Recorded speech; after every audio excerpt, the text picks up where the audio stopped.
저는 언젠가 그런 생각을 한 적이 있습니다. 내 인생은 왜 이렇게 파란만장할까? 왜 이렇게 힘든 일들이 많이 일어날까? 라고 말이죠. 나만 너무 불행한 것 같고, 나만 너무 운이 안 따라주는 것 같고, 평범한 행복은 나하고는 거리가 먼 것 같다는 생각이 저를 사로잡은 적이 있었죠. 그런데 시간이 좀 더 흐르고 지금에서야 돌아보니 저뿐만 아니라 거의 모든 사람들이 그렇게 살고 있다는 것을 깨닫게 되었어요. 모든 사람들에게는 저마다의 사정이 있고 힘든 일과 고통이 있어서 각자의 파란만장한 삶을 견디는 거더라고요. 아, 내 삶이 유난히 그런 게 아니라 삶이라는 것이 원래 그런 것이구나 조금은 알 것 같기도 합니다. 그렇게 많지도 않은 나이에 제가 왜 파란만장이니 뭐니 하냐고요. 저도 나름 유년 시절부터 힘든 일, 슬픈 일을 많이 겪으며 살았거든요. 저는 친할머니 손에서 커왔습니다. 부모님은 제가 초등학교 1학년 때 보고 그 후로는 본 적이 없어요. 엄마, 아빠가 많이 싸우셨던 기억이 어렴풋이 납니다. 정확히는 아빠가 일방적으로 화를 많이 내고 상을 뒤집어 엎거나 물건을 던지고 엄마는 저를 데리고 도망 다녔던 기억도 나요. 그러다가 초등학교 시절 엄마가 집을 나가셨어요. 저한테는 10밤만 자고 데리러 온다고 했는데 엄마는 다시는 돌아오지 않았습니다. 할머니는 너네 엄마가 집을 나갔다며 제 앞에서 길길이 날뛰고 욕을 하셨어요. 그 후로는 아빠와 할머니랑 살았는데 아빠는 저에게 전혀 애정이 없고 무섭기만 했습니다. 대화는 거의 없었고 제 성적표만 확인했는데 성적이 떨어지면 손에 든 걸로 제 머리통을 때리셨어요. 숟가락이면 숟가락, 효자손이면 효자손, 리모컨이면 리모컨으로요. 막 뭐라고 하시는 것도 아니고 머리만 턱턱 때리셨습니다. 그래서 저도 아빠가 싫고 무섭고 어려웠어요. 그러다가 아빠 역시 제가 중학교에 들어갈 무렵 집을 나가셨습니다. 정확히는 재혼을 해서 새 살림을 차리려고 나간 거였어요. 저는 두고요. 아빠는 재혼 후에는 거의 저희 집에 오지 않았습니다. 할머니 말로는 멀리 다른 지역에 내려가서 산다고 했죠. 그때부터 저는 할머니와 둘이서 살았는데요. 할머니는 다정다감한 성격이 아니셨고 입도 거친 편이셨습니다. 저한테 감정적인 화풀이도 많이 하셨고 하루에도 몇 번씩 도망간 엄마 욕을 하셨어요. 어렸을 때부터 하도 엄마 욕을 들으니까 저도 엄마가 정말 나쁜 사람인 줄 알았습니다. 할머니는 엄마더러 독한 년이라면서 지 새끼 놔두고 나가서 한 번을 안 오는 거 보라며 니네 엄마도 너한테 정도 없는 거라고 잘 그러셨어요. 제가 생각해도 그랬습니다. 엄마가 저를 사랑하거나 그리워했다면 저를 보러 한 번씩은 올 것 같은데 저는 엄마가 집을 나간 후로 20년간 엄마를 본 적이 없거든요. 한때는 그립기도 했고 서럽기도 했고 원망스럽기도 했는데 그런 감정들도 시간이 점차 지나다 보니 희미해졌습니다. 그래서 나중에는 거의 무감정인 상태가 되었어요. 그립지도 않았고 보고 싶지도 않았습니다. 애초에 존재하지 않았던 것처럼요. 그렇게 저도 엄마라는 존재를 지워버리고 살았던 것 같아요. 저는 디자인과를 졸업했고 한 광고 회사에서 시각 디자인 일을 하게 되었습니다. 그맘때는 저도 회사 근처에 원룸을 하나 구해서 따로 나와 살았어요. 할머니가 저를 키워주신 건 감사하지만 할머니랑은 성격도 너무 안 맞고 같이 있으면 저를 너무 힘들게 하셨기 때문에 자주 찾아뵙지는 않았던 것 같아요. 할머니는 그런 저를 보며 지네 애미랑 똑같은 년이라고 잘 뭐라고 하셨지만요. 그러다가 할머니도 돌아가시게 되었습니다. 빙판길에서 넘어지셨고 그 길로 병원에서 지내시다가 3개월 만에 돌아가셨어요. 그래도 저에게는 유일한 가족이고 저를 키워주셨던 분이었는데 그렇게 돌아가시니 많이 슬프고 힘들었죠. 그리고 나 혼자구나, 가족도 없이 그냥 혼자구나 라는 생각도 많이 들었던 것 같아요. 자주 안 봐도 가족이 있는 것과 없는 것은 다르니까요. 그렇게 저는 회사 생활에만 전념하며 살고 있다가 그 남자를 만나게 되었습니다. 그 남자는 저보다 3살이 많고 1시간 떨어진 외곽 지역에서 가족과 함께 펜션을 운영한다고 했죠. 그 사람은 성격이 너그럽고 좋은 사람 같았고 제 상처까지도 잘 보듬어 줄 수 있는 그런 사람처럼 보였습니다. 그래서 그 사람에게 많이 의지했던 것 같아요. 2년 연애하고 결혼을 했는데요. 결혼할 때 그 남자네 가족들은 저를 좋아하지 않았습니다.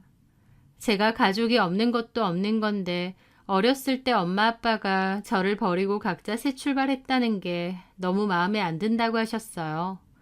콩 심은 데 콩 나고 팥 심은 데 팥 난다고 결국 그 부모의 그 자식이지 않겠냐고 하시면서요. 반대의 이유가 너무 가슴 아프고 속상했습니다. 하지만 남친은 완강하게 결혼을 밀어붙였고 결국 저희는 결혼도 하게 되었어요. 남편이 운영하는 펜션은 넓은 마당 하나를 두고 2개의 건물이 있는데요. 하나는 독채 펜션으로 손님들이 이용하는 곳이고 나머지 하나는 남편과 가족들이 사는 2층짜리 별채였습니다. 1층은 부모님과 신우가 쓰고 2층은 남편이 혼자 썼는데 결혼하고 나선 저희의 신혼집이 된 것이죠. 처음에는 남편이 펜션 사업을 한다고 해서 막연히 돈도 잘 벌겠구나 싶었는데 막상 결혼해보니 그렇지 않았어요. 남편은 본인 돈과 부모님 돈까지 다 끌어서 펜션을 연 거라서 따로 갖고 있는 돈은 없었죠.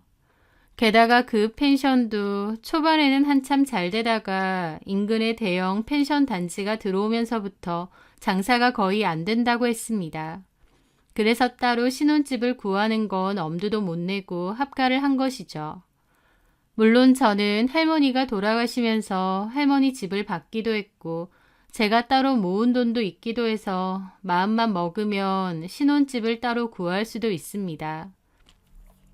하지만 남편이 가족들과 같이 사는 것을 원하는 것 같았고 펜션 관리에도 그게 더 용이하다고 해서 저도 그러자고 했죠.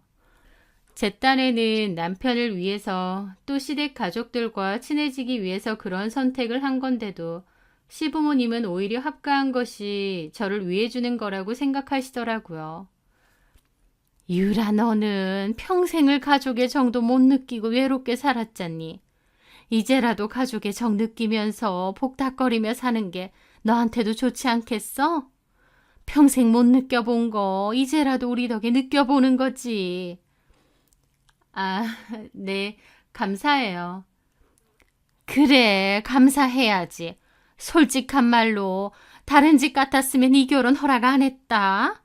어느 집에서 부모도 없는 애를 며느리로 맞이하고 싶겠어. 부모도 뭐 조실부모한 것도 아니고 다 자기 살려고 자식 버리고 도망간 사람들이잖아. 그 말에 남편이 어머님을 후다닥 말리더라고요. 어머님은 왜 그러냐고 오히려 손살이 치시고요. 저는 그냥 고개만 푹 숙이고 있었습니다. 어렸을 때 부모님이 각자 집을 나간 것이 제 인생에 있어서 큰 핸디캡 같았죠. 그런 게 너무 속상하기도 했지만 어쨌든 남편 하나 보고 결혼한 것이니 그런 것들도 감수하려고 했습니다. 하지만 시댁 식구들의 행동 때문에 상처받는 일이 정말 많았어요. 저는 남편의 펜션에서 신혼살림을 차리게 되다 보니 회사로의 출근 시간이 1시간 반 정도로 늘어나게 되었습니다. 왕복으로 3시간 거리다 보니 꽤 많은 시간을 도로에 버리는 셈이었죠. 그게 힘들긴 했지만 그래도 괜찮았는데 문제는 결혼하고 3개월 정도 지났을 무렵 신우가 취업을 하게 된 거예요. 그 전까진 계속 놀다가 취업을 하게 되었는데 저보고 신우 출퇴근길을 데려다 주라는 거였죠. 저희 회사와 가까운 위치면 당연히 같이 출퇴근하면 되겠지만 신우의 직장과 저희 회사는 또 40분 가까이 걸릴 정도로 또 거리가 있습니다. 그렇다 보니 저는 이미 출근을 위해 1시간 반 거리를 가야 되는데 거기에 또 40분을 더 가서 신우를 데려다주고 와야 되는 거였죠. 차라리 아가씨도 면허가 있으니 차를 한 대 사는 게 어떻겠느냐고도 물어봤는데 자기가 내내 장롱면허로 있었는데 그 먼 거리를 갑자기 어떻게 운전하느냐고 그러더라고요. 그러면서 당연히 저한테 데려다 줘야 된다는 식으로 말하는데 저랑 남편이 결혼을 안 했다면 어쨌든 본인 알아서 출퇴근을 했어야 되는 거 아닌가요? 그런데 신우도 당연하다는 듯 자기를 출퇴근 시켜달라 그러고 시부모님도 그렇게 하라고 하셨어요. 그나마 초반에는 좋은 마음으로 출퇴근을 시켜줬는데 갈수록 기분이 상하더라고요. 신우는 무슨 저를 운전기사 부리듯이 꼭 뒷자리에 앉아서 편하게 갔고 가면서 화장도 하거나 모자란 잠도 자는 것 같았어요. 어쩔 땐 가는 내내 지 친구랑 통화를 하기도 했고요. 그렇게 매일 출퇴근 시켜주는 걸 저한테 고마워하기라도 하면 괜찮겠는데 너무 당연하게만 생각하는 겁니다. 오히려 제가 사정상 못 데려다 주면 그걸 몹시 기분 나빠했죠. 저도 퇴근하고 약속이 있거나 회식을 할 때도 있는 건데 못 데려다 준다고 하면 그럼 자기는 어떻게 하느냐고 생난리를 칩니다. 그럴 때는 택시 타고 가거나 버스를 타라고 했는데 버스 타면 몇 번 갈아타야 되는 줄 아느냐며 징징거렸죠. 게다가 퇴근 시간에도 꼭 저한테 퇴근했으니 오라고 해놓고 막상 가면 10분이고 20분이고 빨리 안 내려오는 거예요. 본인은 내려와서 기다리기 싫으니 일도 안 끝났으면서 미리 연락을 하는 거였죠. 기름값이나 작은 선물은 바라지도 않습니다. 고맙다는 말 한마디라도 할 수 있는 건데 너무 당연하다는 듯 구니까 저도 갈수록 짜증나더라고요. 그나마 다행인 건 신우가 6개월 정도 회사를 다니다가 못 다니겠다고 때려친 거였습니다. 그래서 저도 6개월 정도 신우의 수행비서 노릇하다가 말았던 거죠. 신우도 개념 없지만 시부모님도 만만치 않았습니다. 저도 평일에는 일을 하니 주말에는 좀 쉬고 싶은데 밀린 집안일 시키고 펜션 관리 일까지 자꾸 저한테 시키는 거예요. 저보고도 할 줄 알아야 된다고 하시면서요. 펜션 관리한다고 내내 붙어있는 사람이 남편, 시부모님, 신우까지 있는데도 기어코 출퇴근하는 저한테도 일을 시키려는 게 보였죠. 저 부려먹으려고 하는 것까진 다 참을 수 있었는데 가장 못 참겠는 건 필터링도 없이 상처되는 말을 퍼붓는 거였습니다. 저더러 가족들도 없이 평생 외롭게 살다가 이렇게 가족들이랑 한 집에서 북적거리며 사니까 좋지 않느냐, 고맙지 않느냐, 그 말이 저희 시어머니 18번이셨어요. 그리고 일부러 그러는 건지 제 앞에서 괜히 자식 버리고 도망가는 부모들 이해를 못하겠다고 욕을 하시기도 하고 우리 아들이 참 조건 없이 너를 좋아한 것 같다면서 우리 아들한테 잘하고 살아라 그런 소리도 곧잘 하셨죠. 너는 부모가 없어서 그 말을 정말 습관적으로 많이 하셨는데요. 어머님이 그런 말을 하실 때면 마음속으로 참 많이 울었습니다. 내가 기댈 친정이 없다고 저렇게 막말하고 막대해도 된다고 생각하시는 건가 너무 서럽더라고요. 그렇다고 남편이라도 나서서 제 편이 되어준 것도 아니에요. 어머님, 아버님이 그런 말을 하셔도 그냥 모른 척하거나 웃고 넘기고 제가 섭섭하다고 남편한테 하소연하면 남편은 부모님이랑 같이 사는데 얼굴 붉혀서 좋을 게 뭐 있냐고 그냥 한 귀로 듣고 한 귀로 흘리랍니다. 제가 받는 상처는 본인하고는 상관없는 양 행동했기에 남편의 태도에 참 많이 실망하고 가슴이 아팠던 것 같아요. 어쨌든 그렇게 시간은 흘러 2년 정도 되었을 무렵 저는 한 통의 전화를 받게 되었습니다. 어떤 남자였는데 그 남자는 자기를 삼촌이라고 하더군요. 저희 엄마의 오빠라는 거였죠. 저희 엄마는 애초에 반대하는 결혼을 하셨었고 그 때문에 친정하고는 인연을 끊으셨대요. 저는 그래서 자라오면서도 외가댁 식구들 얼굴을 본 적이 없습니다. 그런데 갑자기 전화가 와서 삼촌이라고 하니 놀랍기도 하면서 한편으론 보이스피싱 같은 건가 의심도 됐어요.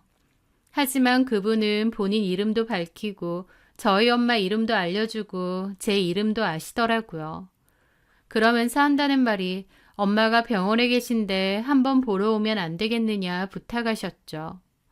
좀 놀랐습니다. 엄마가 병원에 있다는 것도 편찮으시다는 것도요. 그리고 이제 와서 왜 나한테 연락했을까? 혹시 엄마가 병원에 가니까 간병이든 병원비든 도움받을 사람 필요해서 연락했을까 싶기도 했어요.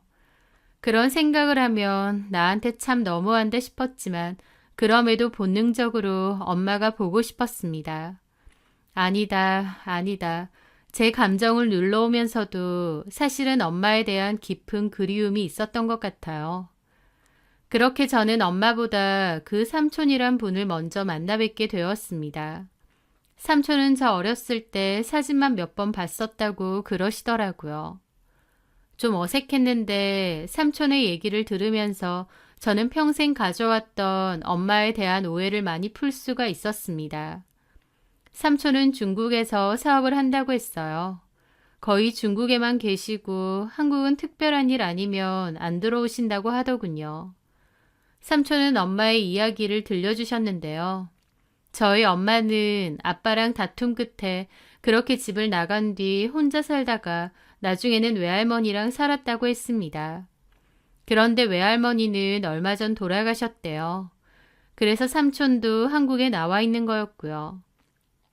엄마의 유일한 딸인 저를 예전부터 틈틈이 찾고 있었다고 했습니다. 그러다가 제 연락처를 찾아냈고 연락을 하게 되었다고 하셨죠. 저는 왜 병원에 계시냐 여쭤보니까 정신적으로 문제가 생겨서 입원한 지는 꽤 되었다고 했습니다. 놀랐죠. 저는 막연하게 엄마가 저 버리고 집 나가서 새살림 차리고 잘 사실 줄 알았습니다. 할머니도 늘 저에게 그렇게 말하셨고요. 근데 사실은 오랫동안 병원 생활을 하셨다는 거예요. 어디가 어떻게 아프시냐니까 정신질환 쪽이더라고요. 지능도 오히려 퇴화하셨다고 했고 기억도 잘 못하고 행동도 느릿느릿하다고요.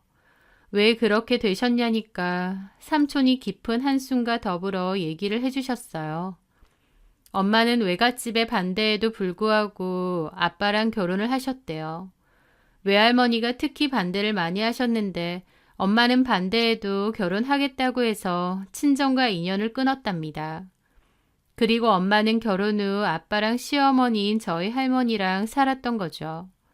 그런데 친정 인연까지 끊고 결혼을 했지만 엄마의 결혼 생활은 행복하지 않았습니다. 아빠의 폭력성도 꽤 있었고 심지어 저는 몰랐는데 할머니도 엄마에게 폭력을 잘 썼다고 했어요. 엄마가 친정과 인연을 끊었기 때문에 삼촌도 엄마가 결혼하고 나서 어떻게 사는지 잘 몰랐대요. 또 삼촌도 결혼하겠다고 친정 식구들 가슴에 대못 박은 저희 엄마의 행동이 너무 괘씸해서 굳이 찾아보려고도 안 했다 하고요. 그래서 몰랐답니다. 엄마가 그렇게 오랫동안 고통받고 있는 줄은요. 게다가 삼촌도 중국에 오다니고 바쁠 때라 더더욱 신경 못 썼다고 하더군요. 저희 엄마는 지속적인 폭행 때문에 결국 도망을 간 거고 그럼에도 저는 꼭 찾아올 생각이었다고 합니다. 그런데 저는 몰랐는데 저보러 집에 왔다가 저희 할머니한테 걸려서 엄마가 구타를 당한 적이 있으시대요. 저는 아예 몰랐던 일이었습니다. 엄마는 폭행에 대한 트라우마로 그 후로는 무서워서 집으로는 못 오고 멀리서만 저를 지켜보셨대요. 저희 할머니가 저더러 너네 엄마는 자식 보러 한 번 찾으러 오지도 않는다고 하셔서 그런 줄 알았는데 엄마 딴에는 두려움에 멀리서만 저를 지켜보고 있었던 겁니다. 외할머니도 처음에는 이혼까지 하고 온 엄마를 받아들이기 싫어하셨고 결국 엄마는 외롭게 힘든 일 하시면서 혼자 사셨대요. 그러다가 쓰러지게 되었는데 그때 정신적으로 문제가 생겼다고 했습니다. 그제서야 외할머니가 엄마를 데려와서 그때부터 외할머니네 집에서 둘이 살았대요. 엄마가 정신이 온전치 못한데 외할머니가 나이가 들고 계속 케어하기는 힘들 것 같으니 결국 병원으로 보낸 거라고 하시더라고요. 병원에 엄마 입원시키고 외할머니가 오며 가며 엄마를 돌봤는데 그러다가 외할머니도 얼마 전에 돌아가셨다고 했습니다. 한마디로 엄마는 불행한 결혼 생활의 충격 탓으로 정신적인 문제가 와서 그 오랜 세월 동안 병원 생활을 하셨던 겁니다. 그나마 엄마가 저는 어렴풋이 기억하신다고 하더라고요. 저 어렸을 때를요. 저는 삼촌에게 그 모든 얘기를 다 듣고 큰 충격에 빠졌습니다. 제가 평생 알고 살아온 것과 너무 다른 얘기였으니까요. 저희 할머니는 저에게 저희 엄마가 완전 배겨우고 남자랑 바람나서 집을 나간 것처럼 얘기를 하셨어요. 그 남자랑 살림 차리고 애 낳고 잘 살고 있을 거라고, 저는 다 잊었을 거라고 하면서요. 저도 그럴 거라 생각했는데 아니었습니다. 엄마는 오랫동안 병원에서 차가운 벽을 바라보며 외롭고 쓸쓸하게 지내셨던 거예요.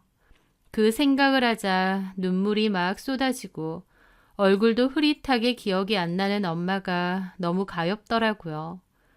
삼촌은 엄마가 정신줄을 놓기 전 썼던 일기장을 저에게 주셨습니다. 그 일기장에는 엄마의 고단한 삶과 불행했던 결혼 생활, 그리고 제 얘기가 가득했어요. 제가 보고 싶고 미안하고 그립다고, 돈을 열심히 벌어서 저를 꼭 데리고 오고 싶다는 얘기가 참 많았습니다. 그걸 보고 저는 한참이나 꺼이꺼이 울었어요. 오랫동안 삭히고 또 삭혔던 엄마에 대한 감정이 터져 나오는 기분이었죠. 삼촌은 20년 동안 찾아올 수 없었던 엄마를 용서하라고 하셨고 저를 엄마가 계신 병원에 데리고 가셨어요. 거기서 엄마를 만났는데 엄마는 나이가 그렇게 많지도 않건만 머리가 새하얗게 변해 있고 훨씬 나이 들어 보이는 모습이었습니다. 할머니 나이도 아닌데 꼭 할머니처럼요. 그걸 보는데 또 눈물이 나고 저를 보고도 누군지 몰라서 낯설어하는 모습이 또 눈물이 나고 하여튼 계속 울었던 것 같아요. 저는 엄마에게 자주 오겠다고 약속했습니다. 엄마는 제 말을 알아듣는 건지 알겠다고 했다가 잠시 후에 누구냐고 했다가 오락가락 하시더라고요. 그럼에도 제가 다시 온다고 기다리시라고 하니 알겠다고 끄덕이셨습니다. 그 후로 저는 퇴근하고 엄마의 병원으로 늘 찾아갔어요. 엄마는 저를 잘 알아보지도 못하고 멍할 때가 많으셨지만 저는 엄마의 얼굴을 보는 것만으로도 너무 행복하고 좋더라고요. 자식들이 오히려 엄마를 더 짝사랑한다는 말도 있다는데 그게 아마 제 얘기인 것 같습니다. 엄마가 아무것도 안 해도 그냥 보는 것만으로도 좋더라고요. 그렇게 저는 엄마의 병원을 오다녔고 당연히 남편과 시댁 식구들에게도 엄마의 존재를 알렸습니다. 엄마가 나를 버린 게 아니라 아파서 못 찾아오신 거다. 병원에 계셨다는 얘기를 했죠. 저희 엄마가 저버리고 갔다고 저 무시하던 시부모님도 진실을 알게 되면 함부로 말했던 것에 대해서 조금은 미안해하실 줄 알았습니다. 그런데요, 제 예상과는 전혀 딴판이었어요. 오히려 엄마가 병원에서 장기 입원해 있고 정신이 온전치 못하다는 얘기를 들으니 저희 엄마의 존재를 더 싫어하셨거든요. 행여나 아픈 저희 엄마 때문에 자기들이 피해를 볼까봐 질색하는 느낌이었죠. 특히 어머님은 저에게 장기 입원이면 병원비 같은 건 어떻게 하냐며 네 월급으로 낼 생각이냐고 따지셨습니다. 저희 외할머니가 엄마에게 물려주신 돈도 있고 삼촌도 있으니 걱정 말라고 말씀드렸어요. 그럼에도 못 믿겠다며 생활비를 병원비로 쓰기만 해보라고 으름장을 놓더라고요. 남편 돈도 아니고 제가 벌어서 저희 엄마 병원비 내겠다는데 도대체 어머님이 왜 저렇게 도끼 눈을 뜨는지 이해가 안 됐습니다. 게다가 시부모님은 제가 엄마 병원 갔다가 늦게 들어오는 것도 마음에 안 들어 하셨어요. 저한테 집안일 시키고 부려먹어야 되는데 제가 매일 늦게 오니 마음에 안 들었던 거죠. 그래서 저에게 아무리 엄마가 아프다고 해도 너는 결혼한 여잔데 이렇게 시댁 식구들한테 무관심하면 안 된다고 뭐라고 하셨습니다.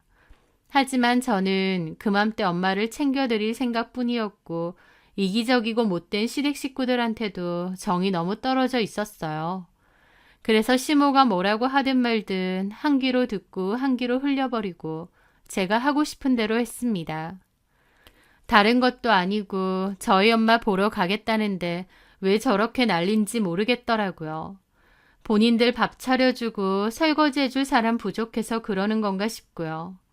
그렇게 구박하는 것도 쌩까고 다녔지만 시부모도 남편도 저에게 불만을 가지는 게 점점 더 심해졌습니다. 저는 시부모도 남편도 너무 질렸고 이렇게 계속 사는 게 의미가 있나라는 생각까지 했었죠. 그런데 그러던 어느 날 남편이 무슨 바람이 불었는지 저한테 같이 장모님 병원을 가자고 하는 거예요. 남편에게 엄마 병원 가자고 여러 번 얘기했는데 바쁘다는 핑계로 안 갔거든요. 그래서 너무 섭섭하고 기분도 상했었는데 갑자기 본인이 먼저 뵈러 가자고 하더라고요. 그러면서 가는 길에 꽃다발까지 사는 겁니다. 예쁜 꽃 보면 장모님도 기분 좋지 않겠냐고 하면서요.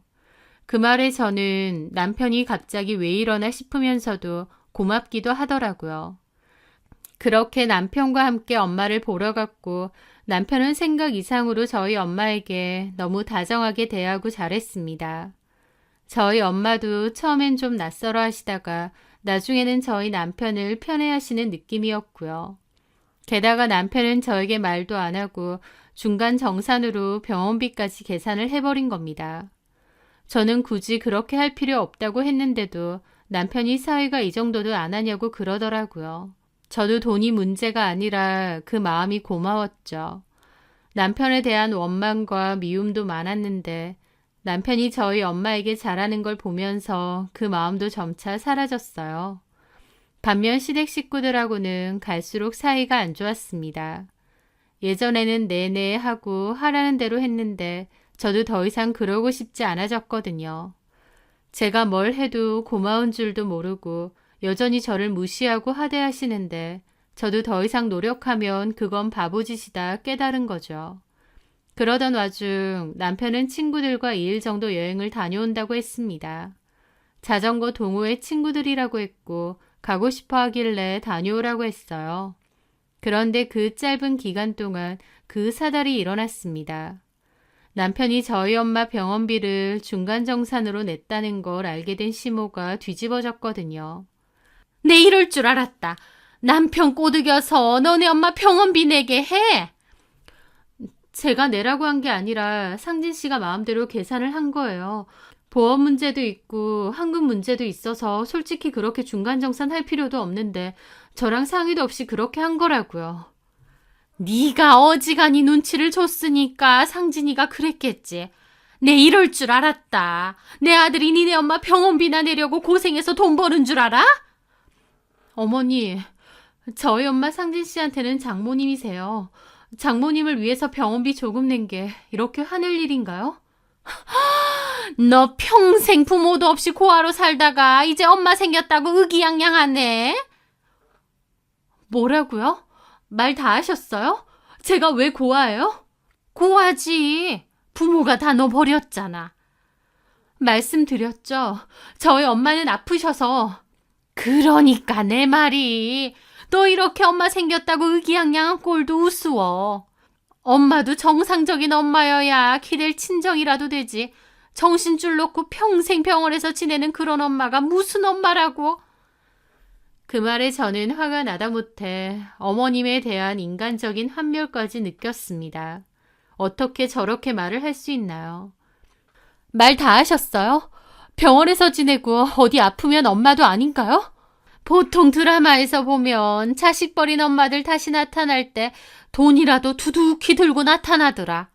그런 것도 아니고 제정신 아니라서 자식도 못 알아보는데 무슨 엄마라고 이제 와서 그 지극정성이야. 오히려 너는 우리한테 잘해야지. 부모도 없는 거 좋은 마음으로 받아들여줬더니. 말끝마다 부모도 없는 거 하시는데 제발 그만 좀 하세요. 저는 속이 없어서 가만 듣고 있었던 줄 아세요? 얼씨구, 부모도 없는 게 성격이나 순하고 착한 줄 알았더니 그것도 아니네. 아, 그래서 본인을 입맛대로 휘두를 수 있을 거라 생각해서 결혼 허락하신 거예요? 뭐야? 너 말 다 했니? 어머님 지금 하는 말이 그렇잖아요.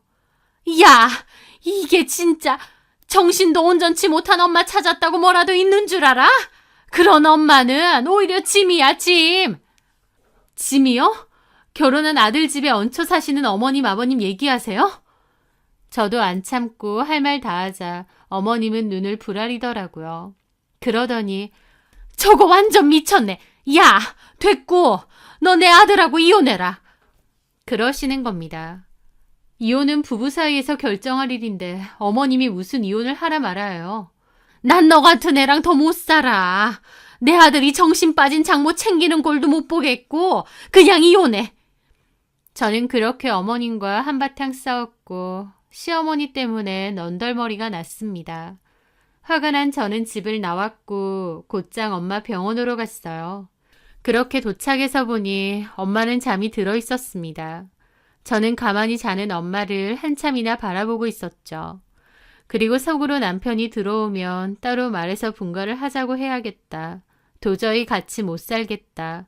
남편이 못 나가면 집 구해서 어머님 아버님이라도 나가서 사시라고 해야겠다. 그렇게 생각하고 있었습니다. 남편보다는 어머님 때문에 너무 힘들었고 안 마주치고 살면 괜찮은 거 아닌가 싶었어요. 그렇게 잠이 든 엄마를 한참 보다가 집으로 돌아왔습니다. 집으로 가면 다시 어머님과 마주쳐야 하니 돌아가기 싫었지만 그래도 내일 출근도 해야 되고 어쩔 수 없었어요. 다행히 별채에는 뒷문이 있기에 그리로 들어가면 어머님을 마주치지 않겠구나 생각했죠. 그렇게 펜션의 뒷문 쪽으로 가려던 참이었습니다. 뒷문 쪽에도 작은 마당이 있어서 거기에 벤치가 있는데요. 주로 아버님이나 남편이 담배를 피는 곳입니다. 그런데 들어가 보려 하니 거기 마침 어머님이 통화를 하며 앉아 계신 거예요. 다행히 어머님은 통화하느라 저는 못 보신 듯 했죠. 어머님과 마주치기 싫었던 저는 그냥 앞문으로 돌아서 들어가자 싶어서 발걸음을 옮기려는데 어머님이 스피커폰으로 통화를 하셨기 때문에 그 대화 내용이 다 들렸습니다. 그런데 저희 남편하고 통화를 하는 거더라고요. 그러고 나가서 들어오지도 않는다. 이래서 근본을 잘 봐야 돼. 지네 엄마 아빠나 집 나가고 그런 습성이 있으니까 지도 화난다고 집부터 나가잖아. 아, 엄마, 뭐라고 하신 거예요? 왜 자꾸 유라하고 부딪히세요? 너 지금 네 마누라 편드는 거니? 편이 아니라, 정말 엄마는 아무것도 모르시면 그냥 가만 계세요. 말하는 것 봐라. 네가 언제부터 그렇게 마누라 싸고 놀았다고. 엄마 앞에서 역성이야? 나 유라한테 이혼하라고 했다. 이혼이요? 엄마 미치셨어요? 뭐야? 미쳐? 저는 몰래 듣고 있다가 꽤 놀랐습니다. 저랑 이혼하라고 했다고 남편이 어머님에게 저렇게 화를 낼 줄 몰랐어요. 남편한테 고맙기도 하고 미안하기도 하고 그랬죠. 하지만 잠시 후 남편이 꺼낸 말을 들은 저는 고마움과 미안함이 치떨리는 분노의 감정으로 뒤바뀌었습니다. 이혼은 무슨 이혼이에요? 유라가 받은 재산이 얼만데? 뭐? 그게 뭔 소리야? 얼마 전에 죽었다는 유라 외할머니. 그 외할머니가 죽으면서 남긴 집하고 재산이 꽤 되는데 그걸 유라 삼촌이 장모 몫으로 반 떼가지고 유라를 주겠다고 했대. 장모는 정신이 온전치 못하니까 유라한테 준다고 한 거야. 그걸로 너네 엄마 모시고 살아달라고. 그 말에 어머님도 놀라시더라고요. 그게 진짜야? 아니, 재산이 뭐 꽤 있어? 유라네 외할머니가 살았던 집도 50평짜리 아파트라 그러고 갖고 있는 부동산도 있고 꼬마 상가도 하나 있대. 현금 자산도 좀 있나 봐. 그 삼촌이 집은 유라 가지라고 했고 나머지 재산에서 자기 목 계산해서 빼고 유라 준다고 했던 거야. 어차피 자기 여동생 누가 돌보기는 해야 되니까 조카한테 유산 반 넘긴 거지. 엄마도 알잖아. 우리 펜션 요새 손님도 없고 대출도 못 갚아서 호덕이는 거. 나 진짜 죽을 맛인데 내가 그 얘기 몰래 듣고 얼마나 기뻤겠냐고. 너는 그걸 어떻게 들었는데? 저번에 그 삼촌이란 사람 한번 찾아왔잖아. 유라랑 따로 얘기할 때 몰래 들었지. 유라도 알겠다고. 자기가 그걸로 엄마 잘 모신다고 그랬고. 아니, 유라 걔는 그런 말을 왜 나한테 일절 안 하냐? 진짜 무섭네, 걔. 무섭든 말든 나한테는 걔가 필요하다고. 아니 걔가 갖고 있는 돈이 필요하다고. 근데 이혼이라니. 엄마는 왜 그딴 소리 하냐고. 일단 나 지금 거의 다 와가니까 전화 끊어요. 남편의 호통에 어머님도 아차 싶은 얼굴이더라고요. 그걸 듣는 저는 배신감이 몰려왔죠. 어쩐지 저에 대한 남편의 행동이 어느 순간 확 바뀌었다 싶었는데 그게 저와 삼촌의 대화를 엿듣고 나서부터라니. 정말 소름 끼치고 저것들이 인간들인가 싶더라고요. 그저 돈만 보고 진심과 다르게 연기하고 행동했다는 거잖아요. 막말하는 시어머니나 돈 때문에 와이프 이용해 먹으려는 남편이나 그 집 식구들에게 정말 지긋지긋하고 치가 떨렸습니다. 저는 그렇게 일을 가며 집으로 들어왔습니다. 그리고 제 짐부터 챙겼어요. 오냐, 이혼도 해주고 이 집에서도 나가주마. 이를 아득바득 갈고 너무 화가 나 눈물까지 났습니다. 저는 나가려고 제 짐을 캐리어에 싸고 있는데 누가 노크를 하는 거예요. 그러더니 어머님이 들어오더라고요. 제가 짐을 싸고 있으니 기야만 표정을 지으면서 저를 말리는 겁니다. 유라야, 너 뭐 하는 거야? 짐을 왜 싸? 놓으세요. 너 아까 나랑 좀 싸웠다고 짐 싸는 거야? 이러지 말자. 어머님은 남편과 통화하고 나서 말투부터 달라졌더라고요.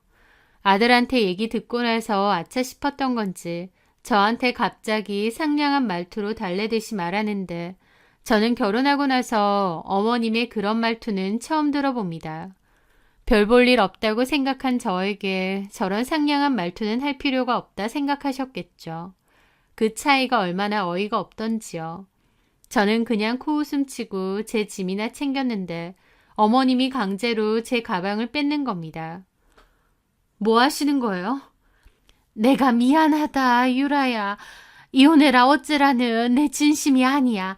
네 말 맞다나. 이혼이라는 건 부부가 결정할 일이지. 나도 화가 나서 그렇게 했던 거야.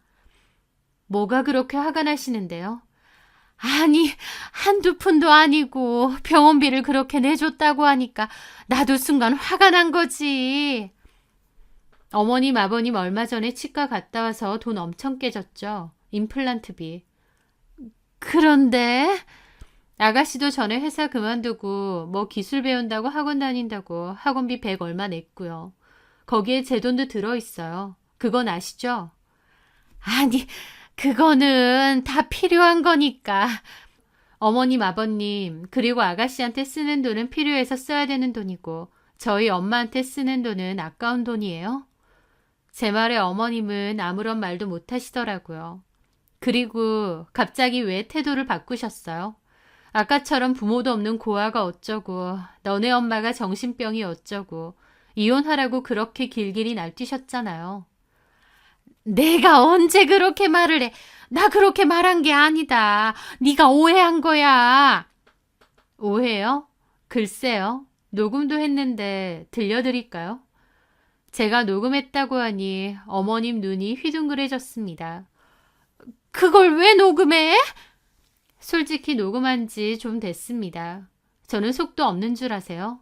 오랫동안 어머님 폭언 들으면서 저라고 천년만년 여기 붙어서 살고 싶겠나요? 언젠가 필요하겠구나 싶어서 어머님 막말할 때 녹음했었습니다. 아까 것도 했고요. 어디 들려드려요? 뭐라고 했는지 들어보시겠어요? 얘 진짜 무서운 애네. 가족끼리 녹음! 무섭기는 어머님 아들이 더 무섭죠. 콩 심은데 콩 난다고 어머님이나 어머님 아들이나 가족들이 하나같이 똑같아요. 지긋지긋하네요. 아들이랑 이혼해달라고 하셨죠? 네, 해드릴게요. 얼마든지요.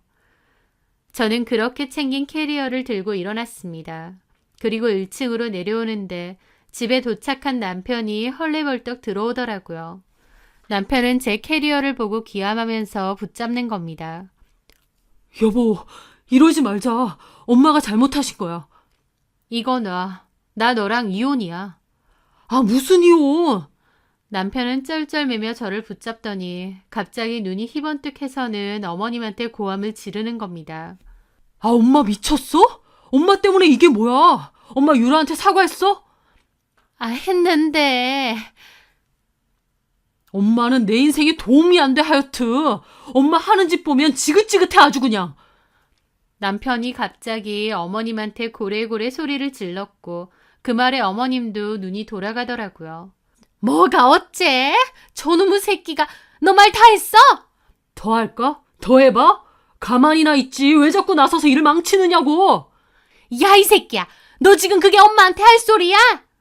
아, 제발 가만히나 있으시라고요. 아들 이혼시켜야 직성이 풀려요?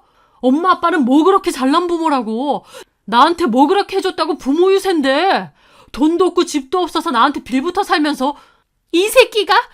그 와중에 안방에 있던 아버님 달려나와 남편 싸대기를 때리시더라고요. 야, 이 자식아. 너 말 다 했어? 네가 펜션인지 뭔지 안다고 집 팔고 도와달라며. 왜 때려요? 전셋집 그거 팔아서 뭐 얼마나 된다고. 도움 준 것도 쥐꼬리만 하면서 그거라도 줘야지. 어쨌든 우리 전세금 몽땅 너 안 줬어? 어디서 부모한테? 펜션 잘 되면 한몫 받으려고 그랬던 거잖아. 나 위해서 그랬어? 그리고 나 이혼시켜야 직성 풀려요? 어디 엄마가 말해보세요. 그러고 싶어? 남편이 악에 받쳐 소리 지르자 어머님도 입 닫으시더라고요. 이 자식이 어디 여자한테 미쳐서 부모한테 소리를 지르고. 아, 모르면 가만히 좀 계시라고요. 아무것도 모르면서. 그리고 시부모님과 남편이 악을 지르며 싸우는데 그 꼴을 보자니 어이가 없어서 그냥 현관문 열고 나갔습니다. 그런데 남편이 다시 안 된다며 따라 나와서 제 가방을 붙잡더라고요. 유라야, 얘기 좀 하자. 이건 아니지. 엄마가 이혼하라고 했다고 진짜 가방 싸들고 나가는 게 어딨어. 그 말에 저는 남편 팔을 뿌리쳤습니다. 나 너네 엄마가 이혼하라고 해서 하겠다는 거 아니야. 너네 엄마가 이혼하라고 했다고 내가 해야 되는 것도 아니고 너랑 이혼하겠다 결심한 건 순전히 너 때문이야, 너. 내가 왜? 너 갑자기 왜 태도 바꿔서 우리 엄마한테 잘하려고 하는 거야? 우리 엄마 병원은 왜 가고 병원비는 왜 냈는데? 어? 아, 그거야. 장모님이니까. 웃기지 마. 너 처음에 내가 우리 엄마 찾았다고 했을 때 마음에 안 들어 했었어. 와이프가 20년 만에 엄마를 찾았는데 그 장모님 얼굴 한번 보러 가겠다고도 안 했던 게 너야. 그러다가 갑자기 얼굴 바꾸고 우리 엄마 보러 간다더라? 여보, 그거. 너 나랑 우리 삼촌이랑 하는 대화 들었다며? 너네 엄마가 아주 쩌렁쩌렁하게 스피커폰으로 너랑 통화하는 거 나도 다 들었어. 그 말에 남편도 입이 떡 벌어지더라고요. 아, 엄마 진짜. 네가 진심이 어떤지 아주 잘 알았어. 네 말 맞아. 삼촌이 할머니 유산 반 떼서 나 준 거 맞고 할머니 집도 나한테 준 거 맞아. 그런데 어쩌지? 나는 너랑 니네 가족 물주가 돼줄 생각이 전혀 없어. 내가 미쳤니? 너랑 너네 가족이 나한테 한 짓이 얼만데. 진짜 뻔뻔도 하다. 부모도 없다고 개무시하는 건 괜찮고 유산 생겼다니까 그건 또 탐나니? 정말 징글맞다. 저는 남편을 노려보고 제 차 안에 짐을 넣었습니다. 그리고 바로 출발했습니다. 남편은 저를 말리지도 못하고 어정쩡하게 있다가 화난 얼굴로 다시 집으로 들어가더라고요. 지네 엄마한테 또 퍼부을 작정인가 본데 웃기지도 않습니다. 지네 엄마도 잘한 건 없지만 결국 본인이 저열한 속내 때문에 이혼당하는 건데 그걸 왜 지네 엄마 탓으로만 돌리고 있는지. 사이드 미러 뒤로 펜션이 보이는데 아주 지긋지긋하더라고요. 그렇게 저는 삼촌에게 받았었던 외할머니네 집 열쇠로 그 집에 들어갔고 그 집에서 생활을 했습니다. 남편에게는 이혼 서류 보냈고 일주일 동안 답변 없을 시 소송 들어간다고도 했죠. 그리고 출퇴근하며 퇴근길에는 엄마를 돌봤어요.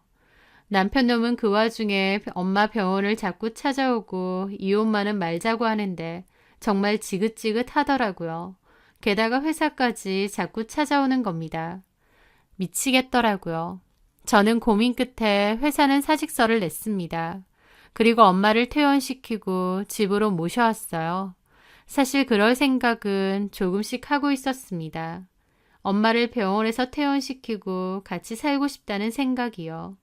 하지만 저도 회사를 다니다 보니 낮 시간 동안 엄마를 보기가 힘들 것 같았는데 자꾸 회사며 병원으로 찾아오는 남편 놈도 지긋지긋하고 저도 엄마랑 시간을 많이 보내고 싶더라고요. 삼촌이 넘기신 재산도 꽤 되어서 경제적으로 어려움도 없었고 또 제 일의 특성상 집에서도 프리랜서로 일을 할 수 있다 보니 재택근무를 하고 엄마랑 시간을 보내자 마음을 먹었던 거죠. 그렇게 저는 회사도 퇴사를 하고 엄마도 퇴원 처리 후 집으로 모셔왔습니다. 남편은 저희 할머니 집 주소는 모르니까 당연히 찾아올 수도 없었겠죠. 이혼 안 하겠다고 버티길래 결국 소장 보냈고 어머님 막말을 증거로 혼인 파탄의 책임을 묻는 위자료 소송까지 했습니다. 남편은 가뜩이나 펜션 영업도 안 돼서 힘든데 자기한테 어떻게 이렇게 할 수 있느냐 징징거리던데 지네 가족이 지가 저한테 어떻게 했는지는 모르고 징징거리는 꼴이 아주 우습더라고요. 저는 남편에게 앞으로 모든 할 얘기는 변호사 통해서만 하라고 했고 더 이상 개인적인 연락도 안 했습니다. 그리고 저는 엄마를 집에 모셔와 함께 지냈어요. 저에게는 엄마를 간병하고 함께 있는 일이 그리 힘들지 않았습니다. 아주 오랫동안 엄마를 가슴에 품고 살면서 그리워하며 살았기 때문에 이렇게 매일매일 같이 있는 게 오히려 너무 좋더라고요. 아닌 척 묻어두고 살았지만 사실 저는 엄마가 너무너무 그립고 보고 싶었던 것 같아요. 그래서 엄마랑 같이 시간 보내고 산책도 하고 밥도 먹고 그런 시간들이 다 좋더라고요.